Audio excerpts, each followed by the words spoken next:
Terus Bapak-bapak, Ibu-ibu sekalian, kita malam ini melanjutkan ngaji kitab Manhaj At-Tarbiyah An-Nabawiyah Litifl, metode mendidik anak mengikuti teladan Rasulullah Sallallahu Alaihi Wasallam. Beliau adalah pendidik terbaik dari kalangan manusia. Jadi kalau kita mau menjadi yang terbaik, minimal mendekati yang terbaik, ngikuti Rasulullah Sallallahu Alaihi Wasallam. Nah, jamaah sekalian, Rasul ingatkan kepada kita tentang amanah anak, tentang amanah anak, yaitu bahwa al-aulad zinatul hayatid dunya wa fitnatiha aw fitnatuha. Anak-anak niku Bapak Ibu bisa dados zinah, perhiasan, bisa menjadi fitnah, ujian. Bahkan ada juga disebut dalam Quran itu aduwun laka, menjadi musuh. Na'udzubillahi min dzalik. Maka kita harus hati-hati. Harta dan anak-anak niku Bapak Ibu itu hanyalah perhiasan dunia. Dan amal-amal soleh itu yang lebih baik di sisi Allah pahalanya, maupun yang lebih pantas untuk kita arep-arep ganjaranipun. Jadi daripada harta, daripada anak, ini ku Bapak Ibu, Allah mengingatkan ojo mikirke napa niku, ojo mikirke almal, harta, anak niku kebangetan, biasa kemawon. Sing perlu mbok pikirke niku al-baqiyatus sholihah, amal-amal soleh yang bisa jenengan kita bawa sampai akhirat. Karena ibu-ibu umpamanipun punya rumah 7 lantai, ngoten ibu nggih, umpaminipun niku nek sedo dibeto mboten Bu? Bapak-bapak punya mobil mewah BMW New Ice niku napa? New Ice ngoten nggih.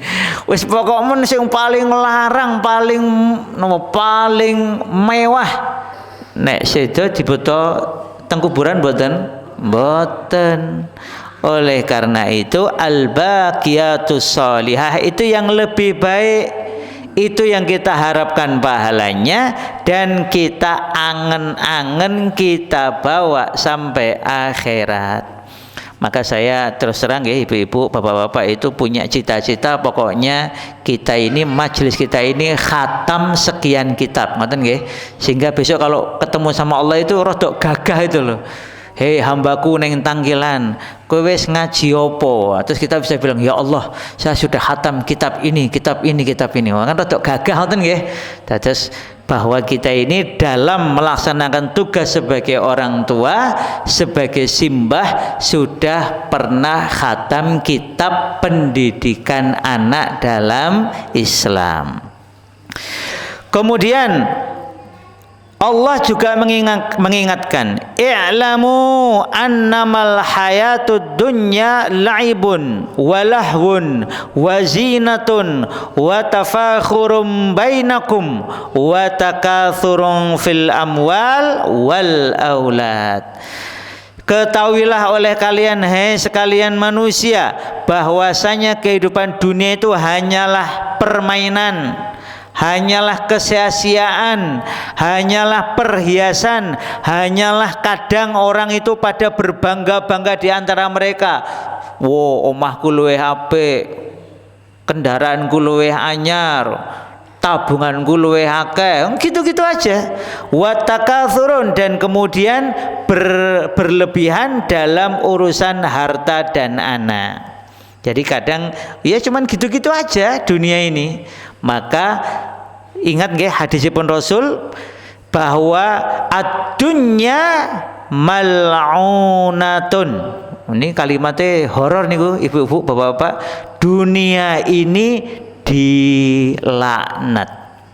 mal'unun ma fiha, dilaknat apa-apa yang ada di dunia, illa, tapi enten illa ini pun kecuali adalah muallim wa muta'allim wa mabtughiya bihi wajhallah, kecuali orang yang mengajarkan ilmu karena Allah, orang yang belajar ilmu karena Allah, dan orang yang pokoknya mencarinya dalam rangka meraih ridha Allah, mabtughiya bihi wajhallah. Nanti ada juga yang kalimat yang lain itu adalah zakarallah wa mawala dan semisalnya. Nah, ini jenengan bisa cari nanti di kitab At-Targhib wa At-Tarhib. Nah, jamaah sekalian, maka Allah ingatkan, kita temukan al-kuffar itu lalai, tertipu, in khada'u bihadhihi zina. Orang-orang kafir itu Bapak Ibu sering lalai, sering tertipu dengan perhiasan ini, yaitu harta dan anak-anak ini. Oleh karena itu mereka yatafakharuna bil aulad, mereka bersombong, merasa sok, merasa bangga dengan anak-anak mereka, menganggap bahwa anak-anak mereka itu akan bisa membantu mereka, mencegah mereka dari siksa Allah Ta'ala.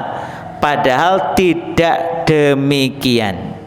Banyaknya harta, banyaknya anak ini jamaah sekalian itu tidak menjadikan seseorang mulia. Jadi kalau jenengan lihat ada orang hartanya banyak, niku bukan tanda kemuliaan. Rumahnya mewah, mobilnya megah, itu bukan tanda kemuliaan. Itu semuanya ujian. Nah, kalau orang kafir itu menganggap itu kemuliaan, punya harta banyak, punya rumah mewah, punya kendaraan megah, itu dianggap kemuliaan. Punya anak-anak yang banyak dianggap kemuliaan. Salah, kata Allah, salah. Innalladzina kafaru lang tughni anhum amwaluhum wala auladuhum minallahi syai'a wa ulaika ashabun nar hum fiha khalidun. Sesungguhnya jamaah sekalian, orang-orang kafir itu menganggap bahwa harta mereka kemudian anak-anak mereka itu bisa mencegah dari siksaan Allah. Menganggap nek duitnya akeh niku mboten disiksa. Kalau anaknya banyak itu nanti ada yang bela nih. Kata Allah, tidak, mereka ini besok penghuni neraka. Sugih nggak sholat, neraka. Anaknya akeh nggak taat sama Allah, neraka. Anaknya banyak, wah disekolahin yang sekolah-sekolah yang megah-megah, non Islam, tapi nggak diajari sholat, nggak diajari ngaji, mlebete teng neraka. Na'udzubillahi min dzalik. Yang bilang Allah. Sudah gitu Allah bilang hum fiha khalidun. Teng neraka sak lawase. Na'udzubillahi min dzalik. Oleh karena itu fala tu'jibka amwaluhum wala auladum. Hei orang-orang beriman, ojo kagum, ojo gumunan, jangan merasa takjub dengan harta mereka, dengan anak-anak mereka yang banyak. Innama yuridullahu liyu'adzibahum biha fil hayatid dunya wa tazhaqu anfusuhum wa hum kafirun. Allah itu Bapak Ibu kalau nambah, ini enten tiang kafir nggih Ibu nggih, mau napa nggih Pak nggih. Ini ada orang kafir, enggak pernah salat. Entah KTP-nya Islam, entah KTP-nya non Islam nggih, tapi enggak pernah salat. Malah ngenyek sing do salat, ngenyek sing do teng masjid umpamenipun nggih. Itu kata Allah, kok duitnya tambah, kok hartanya tambah, entah karena sukses dagang, entah karena korupsi, pokoknya buat ngertos, pokoknya duitnya tambah, rizkinya tambah. Kata Allah, kalau ada orang-orang kafir, Allah tambah hartanya, tambah anaknya, itu untuk menyiksa mereka di kehidupan dunia. Niku istidraj.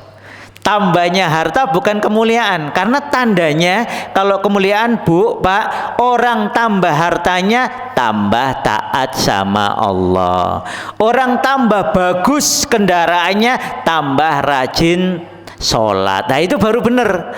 Tapi kok ada orang kafir nggak pernah sholat, ngenyek wong sholat umpamipun nggih, atau semisalnya kok duitnya tambah akeh padahal nggak tambah taat sama Allah, itu kata Allah itu untuk nyiksa mereka. Karena ketika bertambah hartanya tidak bertambah taatnya, itu berarti menjadi alasan siksanya ditambah dan dilipat gandakan.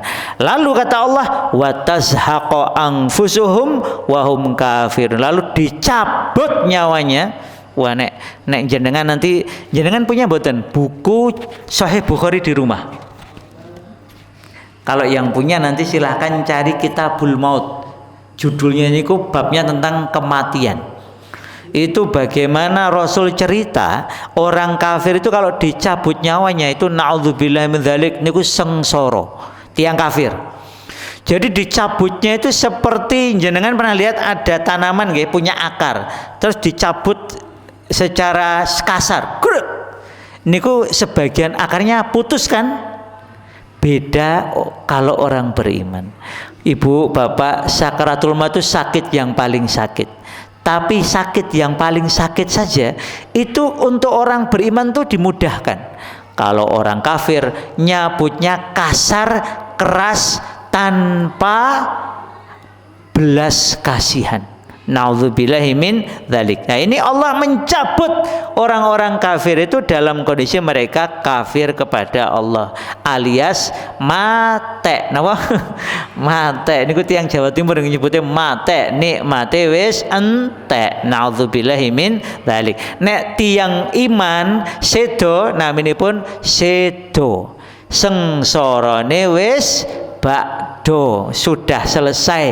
Insya Allah mau dapat nikmat kubur dan nanti insya Allah nikmat jannah. Oleh karena itu jamaah sekalian, Allah mengingatkan, lo kowe iki lho gaya, kowe iki lho sok-sokan, kowe mbok kelingan zaman biyen, kamu baca sejarah. Wa aktsara amwalan wa auladan, ada kaum-kaum orang-orang terdahulu itu hartanya lebih banyak dari kamu, anaknya lebih banyak dari kamu. Fastamta'u bi khalaqihim fastamta'tum bi khalaqikum. Mereka ini orang-orang yang hartanya lebih banyak, anaknya lebih banyak, dan kafir itu sudah mendapatkan nikmat dunia sebagaimana kamu juga sudah mendapatkan nikmat dunia. Kamastamta'al ladzina min qablikum, sebagaimana kamu sekarang bernikmat-nikmat di dunia. Nah, itu mirip seperti orang-orang kafir di dunia dulu. Wa khudtum kalladzi khadhu ulaika habitat a'maluhum fid dunya wal akhirah.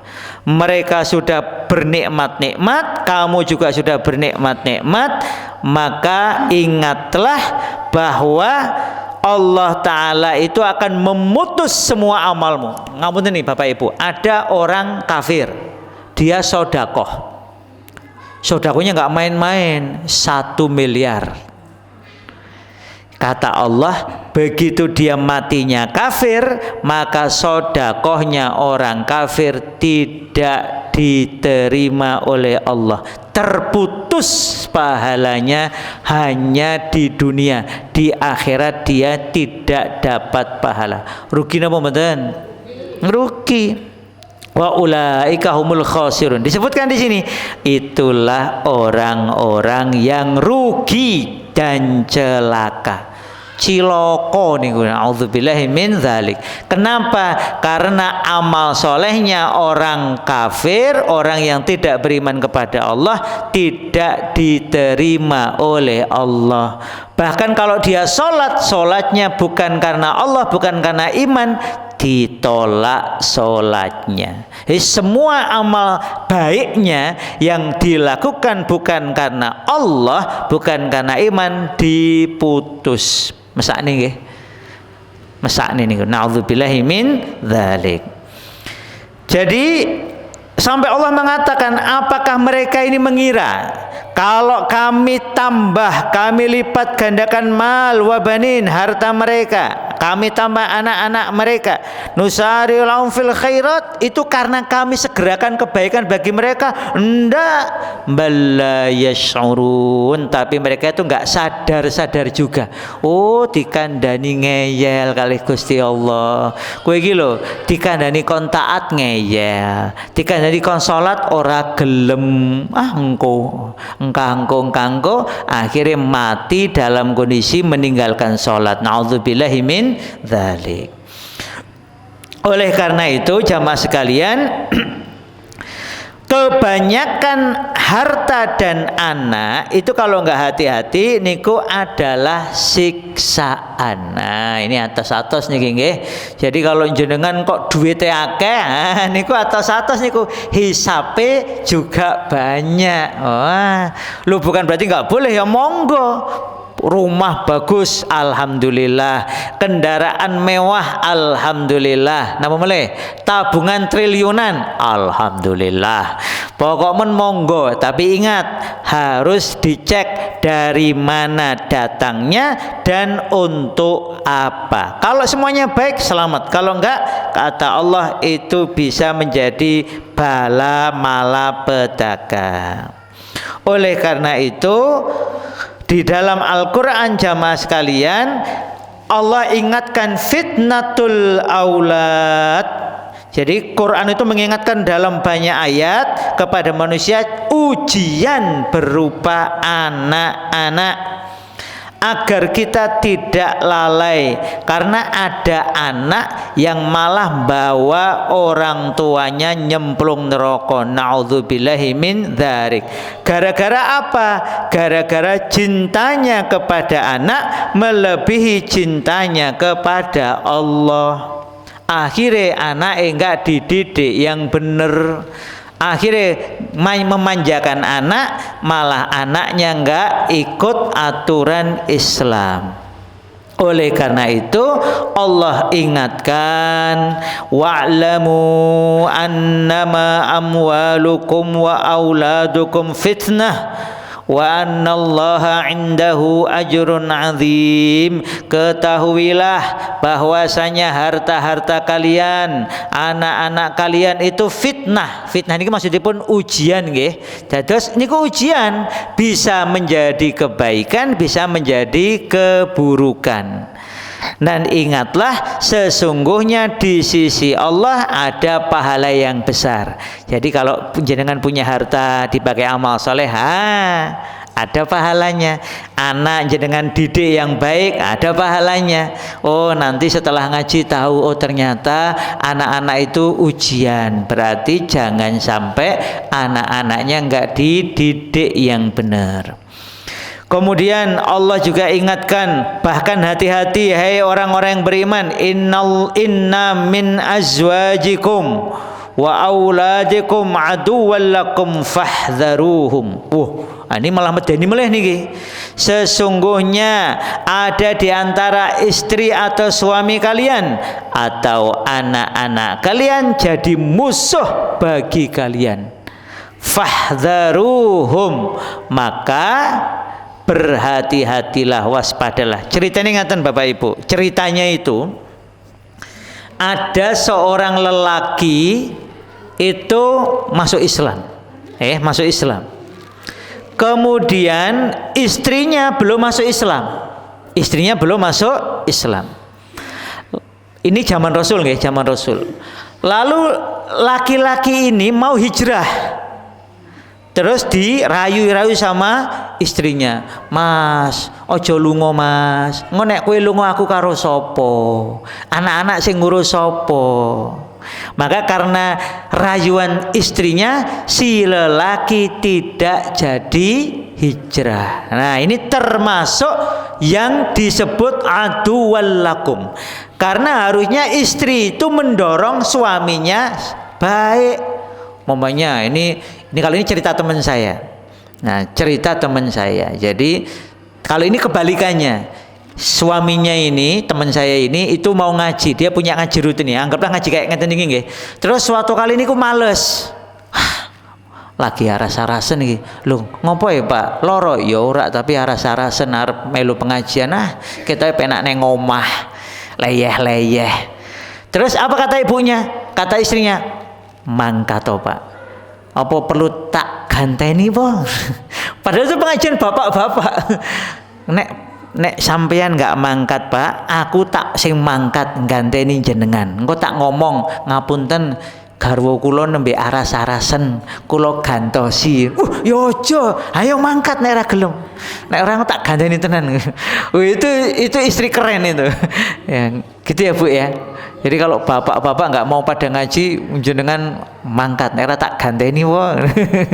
Atau ditemeni, ayo ya nek aras-arasen kita tak bopong wae kene, gen melu pengajian gitu. Karena ini penting. Orang itu sering lupa thalabul ilmi fardhatun ala kulli muslim. Menuntut ilmu itu hukumnya wajib bagi setiap muslim. Maksudnya ilmu agama atau ilmu yang membantu tegaknya agama. Ngoten nggih? Terus ini jangan sampai anakmu, istri atau suamimu jadi musuh bagimu, maka berhati-hatilah, waspadalah. Makanya kata Prof. Abdul Nasir Luan, cinta itu ibu bapak ada 3. Al-mahabbah itu ada salasah. Yang pertama, yang paling tinggi, al-mahabbatul ula. Wah, ini level paling tinggi. Yaitu seseorang mencintai Allah, mencintai Rasulnya melebihi semuanya, termasuk dirinya sendiri, termasuk istri atau suaminya, anaknya, hartanya, kalah. Semua itu kalah dengan tresnone kalih Gusti Allah. Sehingga punya istri, punya suami ya tetap taat kalih Gusti Allah. Tambah anak ya tetap taat kalih Gusti Allah. Punya harta ya tetap taat sama Allah. Hartanya dipakai taat, suami istrinya diajak taat, anak-anaknya dididik biar taat. Sehingga ya memang cinta paling tingginya kepada Allah.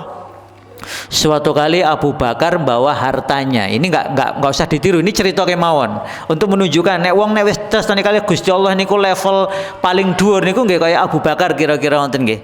Itu Rasul bikin pengumuman sapa sing arep entuk ganjaran gede kira-kira wonten nggih. Itu silakan infakkan hartamu kepada Allah. Wah. Abu Bakar datang membawa seluruh hartanya. Ini nggak boleh ditiru oleh untuk kita ini karena level kita nggak kayak Abu Bakar dan memang secara fikih nggak boleh. Nah, kalau Abu Bakar khusus, ini khas ini. Jadi Abu Bakar itu ditanya oleh Rasul, ya Abu Bakar, apa yang kamu tinggalkan di rumahmu? Terus apa jawaban Abu Bakar? Boten wonten, tidak ada ya Rasulullah, hanya Allah dan Rasulnya. Jadi hanya cinta kepada Allah dan Rasulnya yang saya tinggalkan untuk keluarga saya. Cekap niku ya Allah, cekap niku sudah cukup. Wah, niku Umar geleng-geleng, oh ya Allah. Wah, iki ra iso menang nek karo Abu Bakar itu. Karena Umar itu sudah menganggap dirinya menang, bahwa setengah hartanya, setengah loh Bapak Ibu. Itu sudah wah kira-kira arep menang sama Abu Bakar. Ternyata Abu Bakar seluruhnya. Umar 50%. Ini juga nggak boleh ditiru. Karena menurut fikih kayak kita ini nggih, sepertiga kemauan niku maksimal. Itu saja kata Rasul wasulus katsir. Nah, tapi ini menunjukkan orang itu kalau cintanya kepada Allah sudah level paling tinggi, yakin Allah itu yang terbaik, maka apakah Abu Bakar terus jadi sengsara? Nggih mboten. Dia tetap sukses sebagai pengusaha, nanti jadi penggantinya Rasulullah Shallallahu Alaihi Wasallam. Anak-anaknya jadi solihah soleh. Anaknya Asma binti Abu Bakar nikah sama Zubair bin Awam. Bahkan Aisyah nikah jadi istrinya Rasulullah Shallallahu Alaihi Wasallam. Belum nanti anak-anak yang lain juga jadi anak-anak yang soleh. Oh, itu hebat. Jadi ibu-ibu, bapak-bapak kalau didik anak itu jangan hanya mengandalkan diri kita. Titipkan anak-anak kita agar dididik oleh Allah. Jadi kita harus biasa nitipkan anak kepada Allah, itu harus biasa. Doakan anak kita, titipkan kepada Allah Ta'ala. Nah, maka jangan sampai jadi musuh. Wa in ta'fu wa tasfahu wa taghfiru fa innallaha ghafurur rahim. Kalau ada istrimu atau suamimu salah, anak-anakmu salah, itu ya jangan kamu tinggalkan. Didik mereka. Nah ini kalau laki-laki, hai para lelaki, kalau ada istrimu salah, anakmu salah, maafkan. Kemudian pergauli dengan baik dan kemudian ampuni. Dan tetap ajak mereka untuk taat kepada Allah. Jangan kemudian ditinggalkan. Wah, istrinya salah langsung wis istri ora becus wis cerai wae. Oh, ya jangan deket-deket cerai. Diperbaiki bareng-bareng. Anaknya dasar anak sapa to kowe kok mangkelke banget lali nek niku anake piyambak. Atos-atos nggih. Jadi anak kita, istri kita atau kalau ibu-ibu suami jenengan itu juga amanah dari Allah. Innama amwalukum wa auladukum fitnah wallahu indahu ajrun azim. Ngoten nggih. Terus ini perlu dijaga. Ini sekarang. Bagaimana biar kita terhindar dari fitnah anak-anak ini ya? Ini ada resepnya dari Rasul. Ini penting saya bacakan ini resepnya niki. Ini hadis yang oleh para ulama dianggap napa niki hasan nggih. Akhraja Syaikhan, sahih ini bukan hasan aja, ini sahih. Dikeluarkan oleh dua syekh yaitu Al-Bukhari dan Muslim, juga dalam riwayat At-Tirmidzi dari Hudzaifah Ibnul Yaman. Hadisnya panjang. Tapi ini kita petikkan yang berkaitan dengan biar anak kita jadi penyelamat dan jadi kebaikan bagi kita. Rasulullah sallallahu alaihi wasallam bersabda, fitnatur rajuli fi ahlihi wa malihi wa waladihi wa nafsihi wa jarihi yukaffiruha. Fitnah seorang lelaki, fitnahnya lelaki atau fitnahnya seseorang pada keluarganya, hartanya, anaknya, dirinya, tetangganya bisa diatasi dengan satu. Ini kata Rasul nggih. Asyam, rajin puasa. Ini tolong diingat, dicatat nih nggih. Kalau nggak bisa nyatet, diingat. Pertama nopo Bapak Ibu? Asyam, puasa. Nah, selain rajin puasa Ramadan, jenengan silahkan biasakan puasa sunnah selain Ramadan. Yang kedua, as-shalah. Selain sholat 5 waktu, biasakan sholat malam dan sholat-sholat sunnah lainnya. Yang ketiga, was-sodaqoh. Selain bayar zakat yang wajib, biasakan wakaf, infak, sodaqoh.